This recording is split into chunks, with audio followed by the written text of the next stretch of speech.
What is up, plant people? Hey, it's time once again for the Planthropology Podcast, the show where we dive into the lives, careers, and general coolness of some very cool plant people to figure out why they do what they do and what keeps them coming back for more. I'm Vikram Baliga, your host and your humble guide in this journey through the sciences. And as always, my friends, I am so excited to be with you today. Hey, we've got a really cool one today. I got the opportunity to interview the new dean of our college, Dr. Clint Krehbiel, about his experience, about how his field of animal science and ruminant nutrition and everything else that goes into keeping healthy livestock and animals factors into plant science and agriculture as a whole. It was a really fascinating and enlightening conversation about the intersections between the things that we do. I'm very much not an animal guy, and he admittedly is an amateur and learning plant guy. And it was just really interesting to find the meeting between those two fields. We also talked about the future of agriculture and the directions that the Davis College here at Texas Tech University is going to go. And it was really cool because he is a busy guy. He's leading a whole college of several departments and hundreds of people. And he gave up an hour and a half of one of his afternoons to come talk with me. So I'm really excited for you to hear this. It's going to be such a good episode. And again, I'm glad you're with me. So get ready for episode 96 of the Planthropology Podcast with Dr. Clint Krehbiel.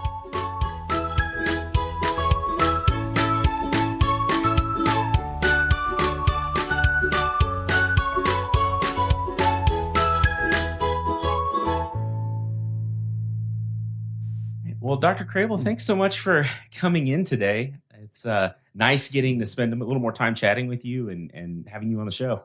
Yeah, I'm excited to be here, Vikram, and really appreciate the opportunity.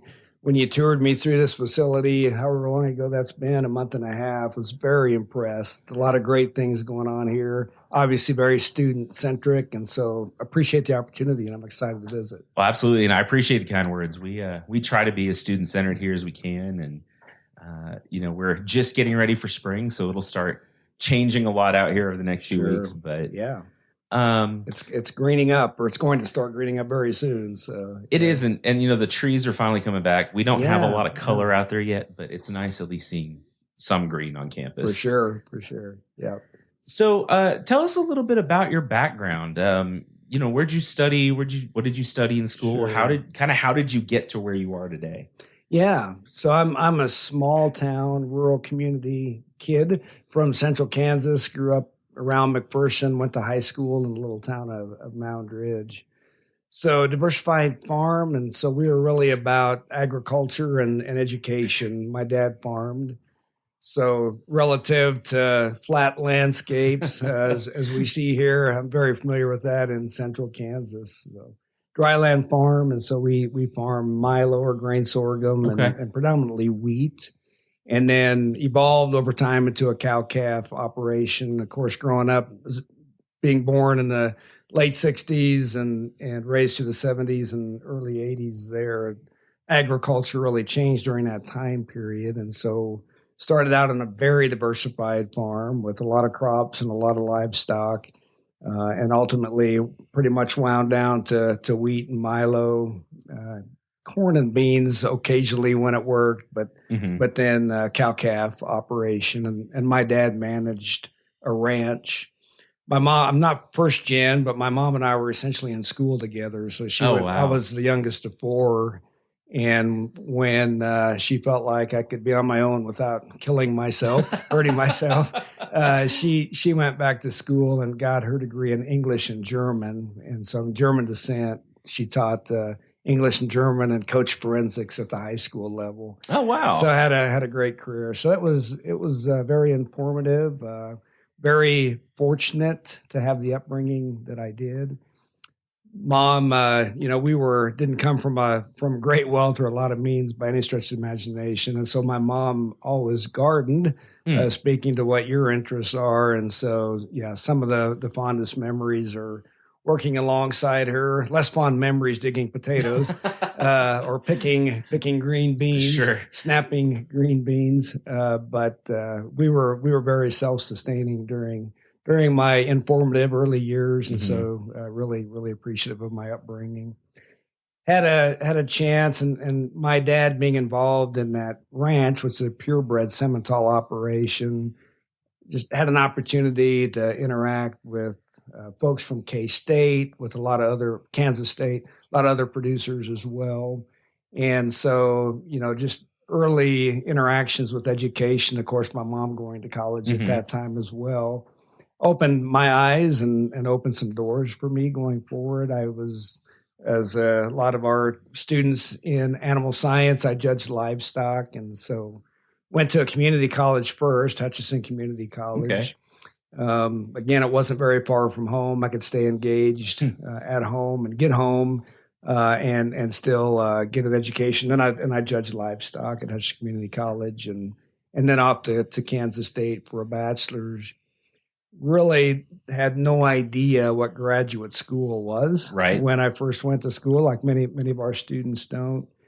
And so opportunities, connections, again, just so critically important. And every chance I get in front of a crowd of students, I tell them that networking is critical and paying attention to who you're around. But had a really good nutrition professor, even at the community college level. It really inspired me and got me interested in nutrition, which is my ultimate field. Okay. And then at Kansas State, my undergrad advisor was a reproductive physiologist, but obviously excited about research, engaged me early on in his lab, and so really taught me what research was all about, and opened my eyes and opened some doors. And even though I wasn't interested in reproductive physiology, he made the connection with my master's advisor, and so got introduced to graduate school and jumped in right after a bachelor's into a master's program and finished up there. So PhD, my wife and I kind of took a road trip. The animal science or national meetings are always in the summer, and they were in Lexington, Kentucky when I was finishing up my master's. So we just took a road trip, and we stopped at Nebraska. We stopped at Iowa State, stopped at Purdue. Of course, we were at Kentucky and Illinois, University of Illinois. And so really made some good connections there, but ultimately decided to stay a little closer to home, but also really great scientist as a PhD, mentor in nutritional biochemistry. And so went to Nebraska for a PhD. So that was really informative as well. Great experience and great opportunity for me. From a teaching perspective, sadly, my PhD advisor got pancreatic cancer when I was there and passed away. Bud Britton was his name. Just a brilliant scientist. Really frustrated me because, he'd always just give you barely enough rope where you could land on your feet, but we were always pushing the boundaries. But just a brilliant mind, remembered everything he read, every journal article he read. It was always right in his head. So if you asked him about a specific topic or research area you might be interested in, he'd say, well, you ought to look in this journal at these page numbers with these authors from this school. And you say, there's no way that can be right. And you'd go look and sure. That's impressive. Yeah. So just a brilliant mind. So opportunity to do a postdoc with ARS at the Meat Animal Research Center in Clay Center, Nebraska. So they're basically the federal government agricultural research service largest animal agriculture facility, certainly in the nation, probably in the world. And so, again, had a connection there that I'd met during a PhD, an opportunity to do a postdoc. And then on to New Mexico State. So my first faculty job was in Las Cruces, New Mexico State University. Also tell that story a lot for Shelley and I, my wife and I. Just an amazing opportunity because we grew up in the Midwest, very isolated in that culture. Not a ton of exposure to diversity other than what you might get at a university, K-State, Nebraska. So living in Las Cruces was just amazing for us because, again, as is Lubbock, huge Hispanic population. A lot of the language. My wife works in the medical field, and so a lot of primary language was Spanish, and so it was just very eye opening to us from a cultural perspective, a diversity and inclusion perspective, but also just agriculture in general and landscapes. Thinking about cow-calf units or animal units on grazing environments in Kansas and Nebraska. Much different than in the high desert right around Las Cruces, New Mexico. So just our production systems were so vastly different. Sure. That was a really great experience for us. Then opportunity to come back again closer to family, and a position at Oklahoma State opened up that if I could have written my job description right out of school, that would have been it.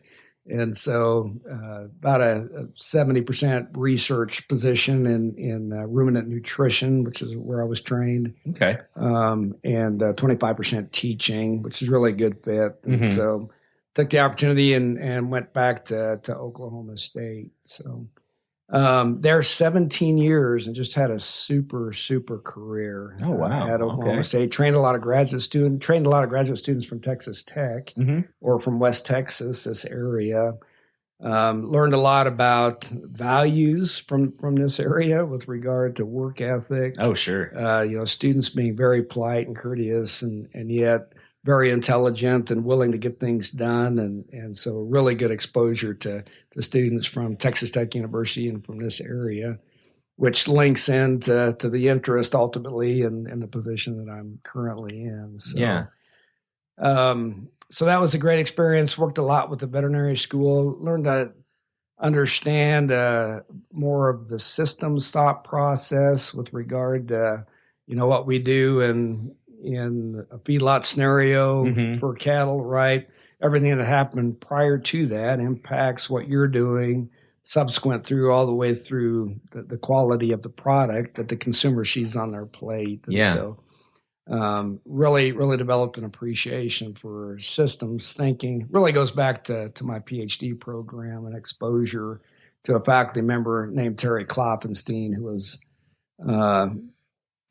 just a tremendous individual with a mind for, again, thinking holistically with regard to how things really start in the soil and end up on the plate, but how everything is interconnected. And it's very difficult to truly understand systems by just staying isolated in a silo in one specific field. And so that was very informative to me.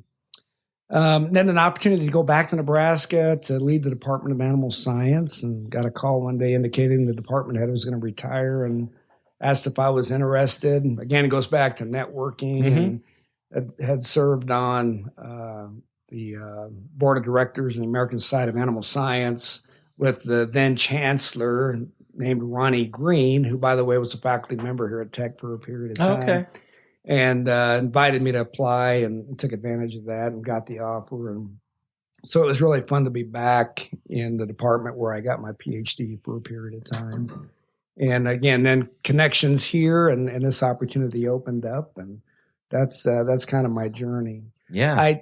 I will say that I've never really sought out leadership opportunities. I mean, it's not like I'm looking for the next thing, and I never have been. Right. I've always tried to just be the best I could be in the position that I was blessed to be holding at the time. But really think back through that a lot, and try to get students to think back through that as well. So even in high school, Mountain Ridge, small school, graduated with 38.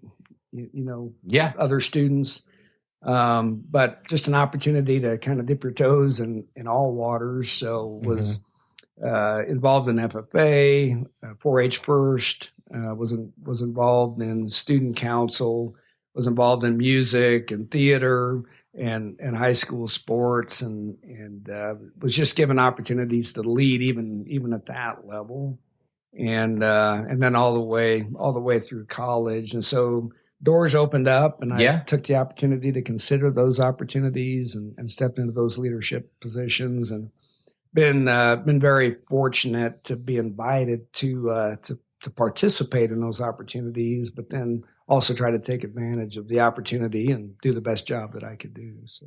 Sure, and I think that's such an important message for our students and just anyone to hear. Really, that I like what you said about not necessarily looking for the next thing, but just in whatever position you're in, whatever that is, just doing your best. Absolutely. And how that leads to so much, or it can lead to so much. Absolutely. Yeah, and I think that's a great message as well, Vikram, for our students that, we're kind of in a new generation, and maybe we've always been this way to a certain extent, where we kind of expect to go from ground zero to the top immediately. And the reality is you'll go farther faster if you just do the very best in the position you're currently in. And then again, those doors will ultimately open up for you, and you'll be able to make those advances if it's right. For sure. And, and I look back in my own career too, which is not quite as expansive as yours has been. You've done a little bit of everything, but I look at, getting out of grad school when I finished my master's in 12, my wife had just gotten a job here in Lubbock, and she loved it, and we didn't want to leave. And so I was looking for jobs, and it was kind of a struggle at the time. But my background's in landscaping. My undergrad was in landscape design. So I said, well, I know how to do that. So I ran a landscape company for a couple of years and, dug holes for a living. And, at the time that was a little bit it's not what I saw myself doing getting out with a master's degree, right? Sure. But I worked for Extension for about 4 years as a county agent, and that was sort of a nice work into that. I did landscape stuff with clientele, and then that prepared me for this job. And it's interesting being able to look back, and you don't know at the time, but with the clarity of looking back at the past, oh no, that did prepare me for my next step. Sure. If you make the most of whatever you're in, someday you'll look back and say, oh no, that was worth doing. It was worth the time I spent. Great point. Yeah, absolutely right. So that's really, really great. So a couple of things I was hoping to discuss today. And so normally, we'll talk for a few minutes and then kind of go a quick break and then come back at the end. So I was hoping to talk next sort of about, your new role as dean of the college. That's a lot of plates to keep spinning, isn't it? Yeah, I go back to think about what prepared you for the next step in your career, and kind of what got you to where you're at, what got me to where I'm at. And I go back to my upbringing, and my parents, great people, were excellent at wanting to put others first, and they always demonstrated that. They did a great job of demonstrating that to me, and so just a lot of love and a lot of respect and love for others. But then the diversity as well, with regard to growing up on a diversified farm. So we had a garden. So what you do and you're passionate about. When we lived in Nebraska the first time, Shelley and I, my wife and I, really, really carried that tradition on. Loved the garden. Would love to get into that again. So I need to visit with you. Oh, for sure. And probably can have you consult for me or about how we get that going again in this climate and environment and soil type, et cetera, which feels a little different. Yeah, it is a unique challenge around here. So would look forward to that opportunity. But then the different livestock species, and so we had a dairy for a while, and we had swine, we had sheep, we had cattle, and so had horses. So just really grounded in agriculture. And then the education piece was never, my parents never pushed, but my mom certainly loved and appreciated and saw the value in it, and was. Once I got rolling, they were always very, very supportive of what I was doing. So I try to emulate that and carry that through. I think, being a successful faculty member, you work with a lot of undergraduate students, you're teaching, and graduate students. And there's no doubt in my mind, Vikram, that you're passionate about seeing them succeed, coming out with the the skill set that they need, both soft skills and hard skills, to be very effective in careers and develop those careers. So, kind of go from graduate student and that mentality and undergraduate student obviously as well. And thinking about, what can I transfer from myself to them today that's Right. going to help them be more successful when they get out and into their careers. I was very fortunate on the graduate student front to have a lot of students that were a lot smarter than I am. I think that's key to success. I tell young faculty that all the time. Hire and find really, really good graduate students that want to learn, desire to learn, and have great work ethic, and it'll take you a long way. And of course, if they have the writing skills and can do math, yeah, that's important too. That helps as well. But that's stuff. If they're passionate about learning, they can become better at those skills. Yeah, along the way for sure. So then, from faculty member training graduate students to department head, just really think about that at a broader, different scale, where now you have faculty across the ranks that you want to be successful. And if those faculty members are successful, your department is successful. And now I get to think about that at the college level. Right. And each department and our department chairs and all their faculty. So I think, helping, kicking stones out of the way and making sure faculty, department chairs and faculty have what they need to the best of my ability to be successful, but also setting a vision with regard to, what are our clientele needs, all the way from students, but then farmers, ranchers, horticulturists, all the industries that we serve in Davis College. What do they need now, but also what will they need in the future? And what do we need to be doing to prepare to be out in front and leading and not following from a technology standpoint, from agronomic practices? Here in Lubbock, water is just so critically important.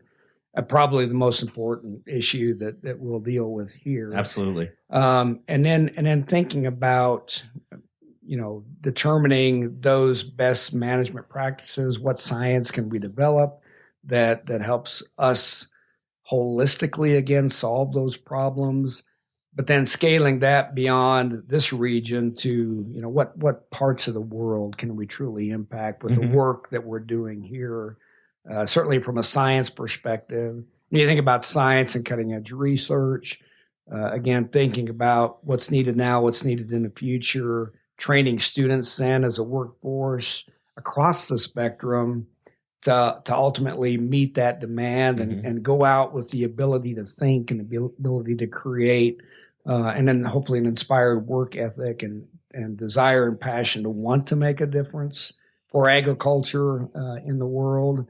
And then the outreach component of that is, how do we tell our story to our clientele so that they're getting the information so they can implement that into their own operations, again, hopefully to provide the tools that they need to be successful. Because, the population, as we talk about it all the time, is growing. It's real. You can look at those growth curves, and we are in an exponential growth curve. And so 10 billion people, and there's no more land being created, right? The natural resources we have are the natural resources we have. So thinking about conserving those and using those in a way that's going to meet consumer need and demand in the future is something that I'm passionate about, and I wake up thinking about every day. So. Well, and that's great. And you talk about challenges we face in water and food supply, and those are the things that I think about too. Most of my career has been in studying water, and now we're doing controlled environment agriculture, looking at hydroponics and aeroponics and all the different ways that we can supplement and help traditional agricultural systems, like take some of the burden off so that we can I think equitably and fairly kind of feed all the people we're going to need to feed. Absolutely, and it's a big challenge. It is, yeah. But I do think in agriculture, that's where the future is. And you said being more conservative and everything else.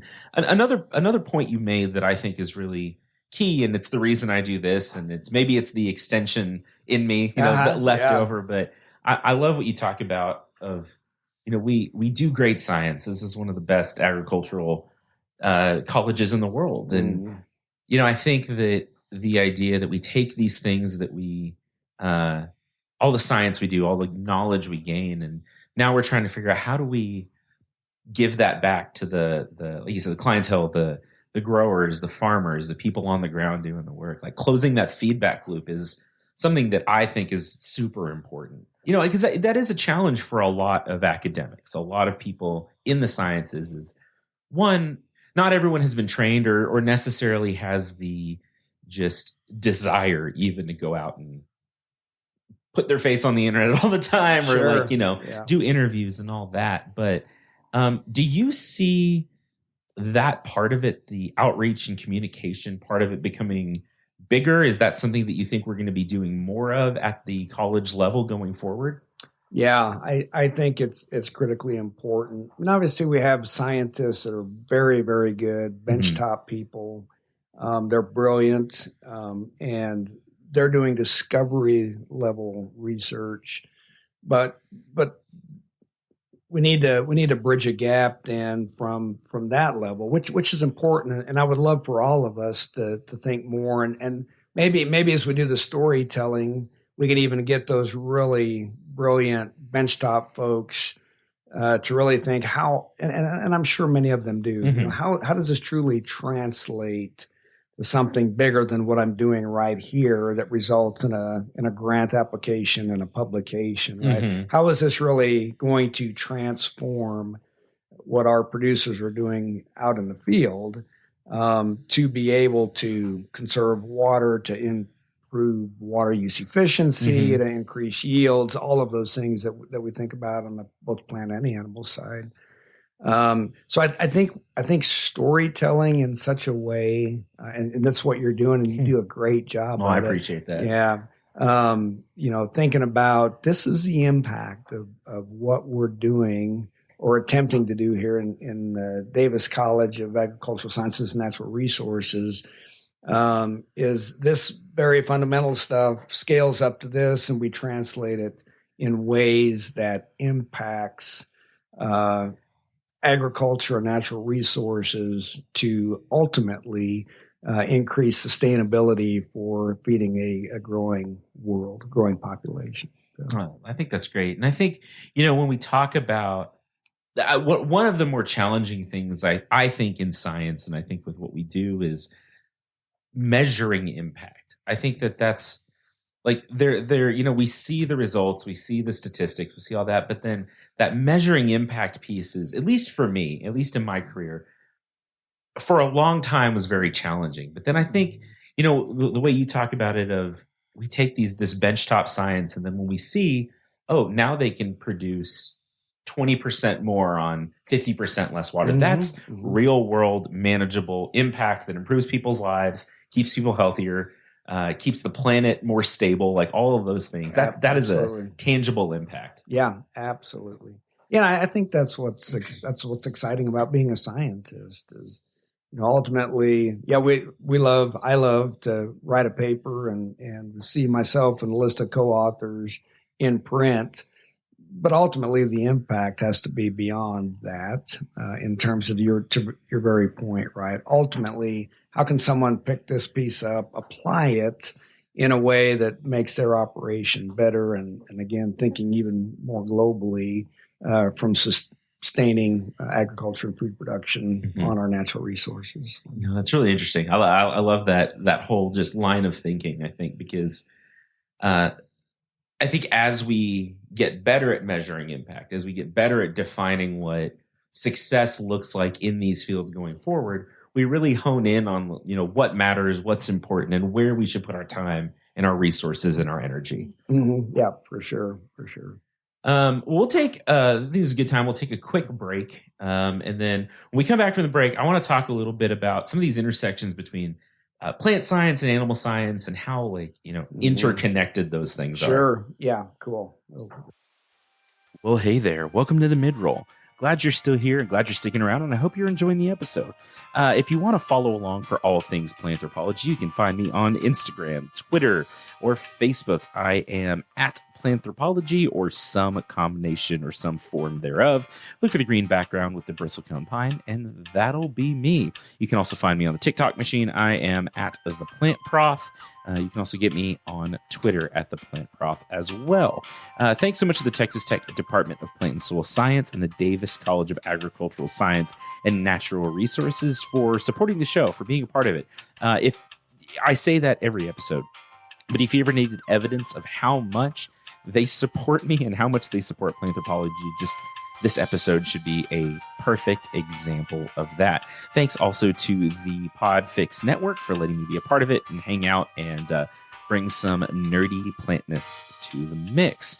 If you want to support the show, there's a lot of ways you can do it. The biggest thing is just tell a friend. If you love plants, if you love Planthropology, and if you've got a friend who either loves plants or who you think should love plants, tell them about the show, send them a link. It's the best way to help the show grow. Also, if you could leave me a rating and review wherever you can on Apple Podcasts or Spotify or Podchaser or wherever else you're listening, it would mean the world. It gives me the warm fuzzies. And just remember, I wear a size 5-star review in pink, ideally. Also, if you want to financially support the show, you could go to planthropologypod.com and click on merch and buy a sticker or a hat or a t-shirt or some other fun things. I have a friend that's working on some designs for me, so we'll have some new artwork up soon. You can also keep myself and my staff here at the Texas Tech University Greenhouse well caffeinated by going to buymeacoffee.com/planthropology. And for the price of some coffee, you can literally buy us some coffee, because that's exactly where that money goes.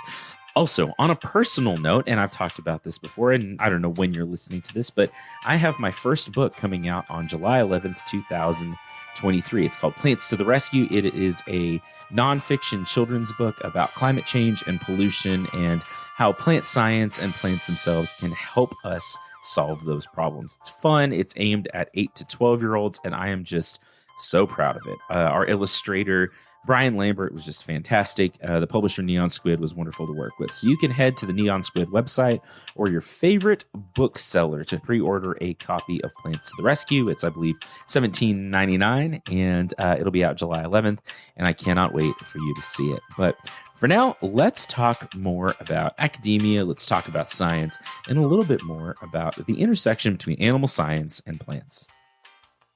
Okay, well, we are back. I enjoyed that discussion a lot in the first half about just sort of the high level challenges, the things that get us where we're going. But I want to talk a little bit about subject matter, because again, I am at heart a scientist and communicator, and I like learning about. So I'm admittedly very much not an animal. I know enough to probably say something dumb about animal science. I can say the same thing about vegetables. So, yeah. But I wanted to get your take a little bit on just sort of the relationship between plant science, whether it's anything from horticulture to forages and just agronomy in general, and the animal science side. Because, you mentioned that a lot of your work is in animal nutrition. So, and I don't know exactly the right way to maybe ask the question that's in my head, but how big are the impact? Let me ask it this way. We do a lot in plant science to improve plant quality, plant nutrition, grow more with less, all of the stuff that we've been talking about. How big of an impact does that have on the other side of it, on the animal science side of it? Yeah. We need to continue. And I think we're seeing movement towards integration and creating systems and thinking outside of our silos and our boxes. I truly think that the grand challenges that agriculture is facing that we talked about earlier is ultimately going to demand that we bring experts from several fields together to think more holistically about these issues to solve those problems. So, and again, Terry Kloffenstein's deceased, but was a PhD, a scientist at the University of Nebraska, great mentor and teacher and friend. He really got me thinking in this more holistic systems kind of thought process. And one of the first papers that I published when I was on the faculty at New Mexico State was around how to very extensive grazing systems where, you're in the high desert and you have an animal unit per 100 to 1,000 acres, versus having animals on improved forages. Obviously, that impacts growth rate of the animal. We could also think about it impacting water use in terms of those two different environments. But then when you bring those animals together into a growth phase and into a finishing phase, ultimately, you're impacting subsequent growth and then carcass quality, carcass merit, and then relative to eating quality and all those characteristics from a human nutrition perspective that might impact the consumer. So, it all really starts in the soil and soil health if you think about it. So whether we're growing native rangelands or improved forages, cover crops or row crops or vegetables, I think it's really cool that we're starting to understand soils better and the microbiome that exists throughout the entire spectrum. And so how the microbiome goes from soil to plant to animal to human, and how the microbiome impacts health of that entire system. But think of soil health and water holding capacity and the ability of those soils to hold nutrients that impacts plant growth. Obviously, plants capture carbon, which is critically important to us, always has been. But we think about increased CO2 concentrations in the atmosphere now, doing things that increase the ability of those soils to capture that carbon and these plants to capture the carbon, critically important. I think about the house we just purchased here on an acre lot where I'm growing Bermuda grass. So that's another reason why I want to talk to you. I'm not sure that's the best use of water.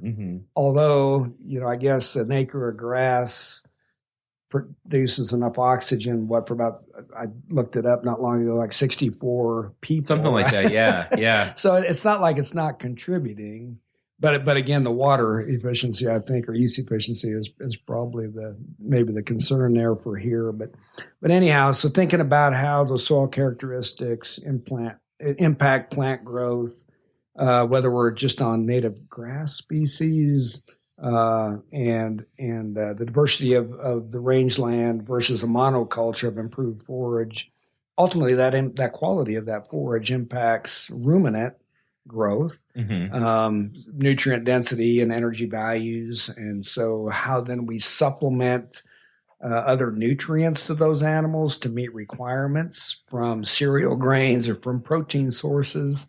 It all is it's all intertwined, right? And then you've got a water footprint related to all of that. Yeah. And so then how those forage species impact growth and impact the microbiome in the ruminant gut, but also the growth of that animal, which impacts, again, how fast those animals reach market weight and the quality of those animals relative to carcass composition, amino acid protein profiles, nutrient profiles of the meat that we consume, right? It's all intertwined. And by the way, those animals that are grazing are excellent upcyclers because a ruminant animal can take a really low quality winter forage because of the microbiome that exists in the rumen and the fermentation that exists there, right? They convert those very low energy density, low quality forages into a very high quality, very palatable protein source, food source for human consumption. So they're the true upcyclers, and they're stimulating then because of the effluent that they are distributing naturally across the rangeland or across the improved forage, nutrients back to the soil, back to the plant. And so you've got this continuous nutrient cycling that's occurring in our natural agricultural systems, of course, that have existed for a long, long time. Sure. So it's all related, but I think we need to measure the true impact of each of those phases and then holistically to be able to tell the story, about what the true, obviously there's going to be room for improvement, but there's also a lot of great things that occur in agricultural systems, Sure. and we're not capturing that information or telling that story. So part of your storytelling piece, right, is a huge opportunity for us as well. Well, I think that's great too, because I think a lot of both agriculturists and scientists, we get it in our heads sometimes that no, I just need to do the work. I'll do the work, and we improve the pastures, we improve the prairies, and I think people don't realize the positive impacts of large herbivores on prairie ecosystems and how complex these ecosystems are. And then as populations of large herbivores dropped over time, we're replacing those nutrients. We're doing a lot to restore prairie ecosystems, which are incredibly important in terms of climate change and ecological balancing and all these things. Absolutely. But and like you say, though, we do the work, and sometimes that's all we do. Like, we do the work and then don't tell the story. And I think that's a key part of it. And, as much as agriculture at times has had a PR problem, I think that what's encouraging to me is the more people in the industry I meet, whether academics or again, the growers, the ranchers, everyone else, we're trying to improve things. We want the world to be better. We want these ecosystems to be better. Absolutely. Yeah, absolutely. And again, see the value in it because we're a service industry. Yeah. Right. I mean, we exist. Yeah. If you think about the three pillars of sustainability, economics is important. And so is very much so the environment. And we understand that if we don't take care of our natural resources, they're not going to exist for the next generation.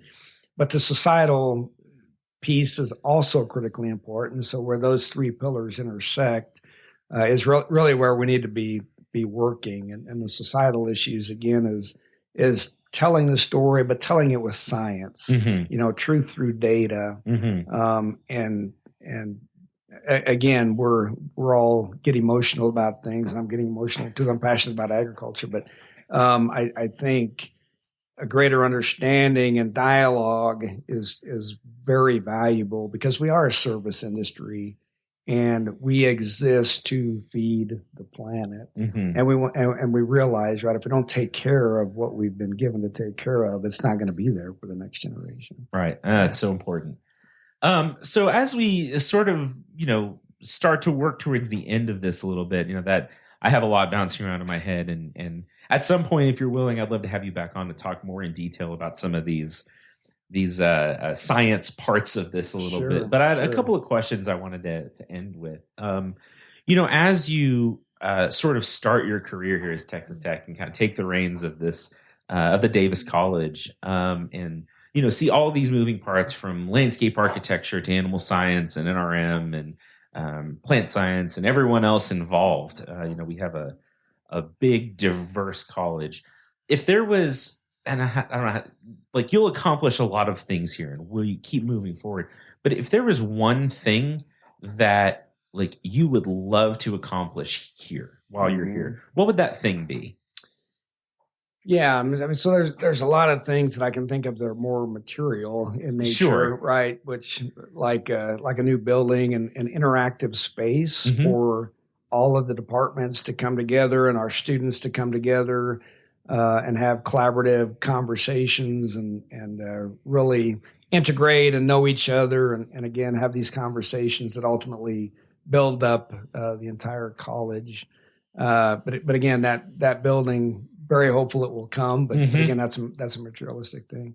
I think just from a true impact perspective, I would like to think that in 10 years we've really moved strongly and largely toward water security for this region. So that means greater understanding of how our agronomic practices, both on the animal and the plant side, are impacting that water footprint, and that we at least have a greater understanding or a plan in place of how we're going to recharge the Ogallala Aquifer, or at least continue to keep it charged, as well as a lot of our wells in the areas that were once irrigated, right, that are now dry land, and when it doesn't rain, obviously not producing very much. And then I think a strong sense from our stakeholders that our agricultural systems are sustainable for the next generation. So that's rangeland ecosystems. That's our row crops, cotton, obviously a big one here. Absolutely. Milo, cover crops, how those things interplay again to advance and enhance the sustainability. And then our animal systems that are sustainable over time, I think is a huge opportunity for us. I'd love, and I think this already occurs, so I need to sustain this, but then also think collectively how we grow it for our students to be known as career ready, to come out very, very prepared for, again, not just going to work, but really thinking big outside the box and how they can impact and contribute to impacting the advancement of agriculture. I think the other opportunity for us, Vikram, and real need is a greater appreciation between urban and rural communities and how we need to come together and think about, we do these agricultural practices in rural areas and they're sustainable, but what are we doing in urban environments to the things that you love and are passionate about? Certainly water conservation at the urban level, but also, how can we grow food in these food deserts in these large communities right there within the city limits to help provide highly nutritious vegetables. A little harder to think about animals there or animal protein sources, but certainly the opportunities exist, and there's examples throughout the world where that's occurring. I think that's a huge opportunity for us. But I think what that does is it rebuilds some trust that I believe has been lost in our narrative, because there's so many generations have been removed from working on these ag landscapes. And so I think getting students engaged and getting them engaged earlier in their learning with the great opportunities that exist in agriculture and STEM in agriculture is a huge opportunity for us. So I bounced around a little bit there. But I think that's a great answer. Because it, and it's funny because I like to ask people like what one thing, but at the same time, it's not. I think that's a good illustration that it's never quite that simple, right? Like science and society and the intersection of the two is complicated. And I think it should be. Like, I think it's necessarily complicated. Sure. We shouldn't necessarily be able to distill everything we do and all of our goals into like a singular point, right? There's a lot to it. We're complicated people. And it's complicated science. No, I think that was a great answer. And the last thing I ask all of my guests is whether it's about careers or life or agriculture, anything in between, whatever you think is important. If you could leave our listeners, whether they be industry folks or potential students or current students or anyone else, if you could leave just like one piece of advice for them, something that they can take away from our conversation today or just from your experience, what would that be? What would be the one piece of advice you'd like to give? Yeah. So I'm actually gonna borrow this from a mentor, from a not former mentor, current mentor, but someone who's influenced me.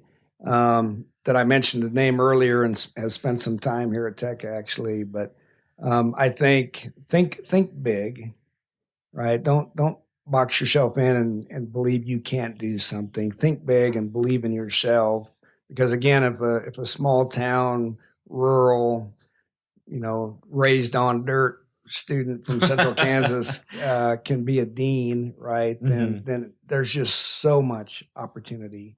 And so I'd love for people, wherever they're listening, or they're students or not students, we're all students. Sure. We're just at different stages in life, right? To think big. And if you're going to think big, what follows that is working hard. I think the work ethic is so critically important. There needs to be work-life balance, certainly, but do something that you're passionate about so that it never feels like you're at work, right? Even when you are. And then humility goes a long way. So the third thing would be stay humble. So think big, work hard, stay humble. I think will carry you a long way, carry each of us a long way through this life. We're in this weird stage in the world and in our politics where we don't have a lot of civil discourse. I would love for, going back to the previous question, Texas Tech to be a place where civil discourse can occur, where we can have conversations about things that we may be on total opposite extremes about, but we can still respect each other, shake hands and walk away either agreeing to disagree or appreciating and understanding a little bit more about the other's point of view. Sure. No, I think that's great. I think it's great advice that, again, I love dreaming big. I've always been a dreamer. And I think that that's something maybe we don't tell people enough, that you're allowed to dream big and that you can work towards those things. And even if the route is complicated to get there, and even if there doesn't look exactly like you thought it would, you can still achieve those big things. Absolutely. I love that. Yeah. Well, Dr. Krehbiel, I appreciate your time. I know you're super busy and just, I appreciate you giving your time for this. Are there places people can find you? I don't know how much social media you do or how much you want to be out there. I know it's exhausting, but where can people find you if you? Yeah. So I haven't strayed far from my name. So basically on any social media platform, you can just type in Clint Krehbiel. You'll probably find me. So Facebook, Instagram, Twitter. Okay. I'm there. Not overly active, but I love to keep watch. Sure. And hopefully support and influence. Well, not influence, but motivate others and give them a sense of security and pride in what they're doing. So I do try to keep up with it in that regard. Also have 3 daughters, so have to keep up with them as well. Sure. But then my email is clint.krehbiel@ttu.edu. And so please feel free to email me at any time. Would love to have conversations. Basically, I have an open door policy, and so just reach out, and we'll schedule a time for lunch or coffee, or if you want to have an email conversation. I don't type very fast, but happy to give you a phone call and talk. So. Awesome. Well, I appreciate that, and I know that this was a really interesting one for me and I think it'll be interesting for the listeners too, because it is. I think it discusses well the breadth of what we do in agriculture and food production world. But thanks again for coming by. I really appreciate it. Yeah, my pleasure. Yeah, thanks for having me. Y'all, thanks so much for listening and being a part of this. And a huge thanks once again to Dr. Clint Krehbiel for giving up some of his time to come talk to me and for sharing his experience and his expertise. I am excited to have him as our dean and just to be a part of what he sees to build here at Texas Tech. I have loved this job for a long time, and it's cool just finding maybe people who have likewise intentions or similar intentions about communicating science and doing better science. Thanks again to you so much for listening, and to Texas Tech for being supportive of this, and to the Podfix Network for letting me, again, hang out. We will have more Planthropology coming soon. I hope you are well. I hope you're staying safe. I hope you're staying healthy. Be kind to one another. If you have not so far been kind to one another, maybe give that a shot. It's kind of cool. It makes all of us a lot better. And keep being very cool plant people, and we will talk real soon.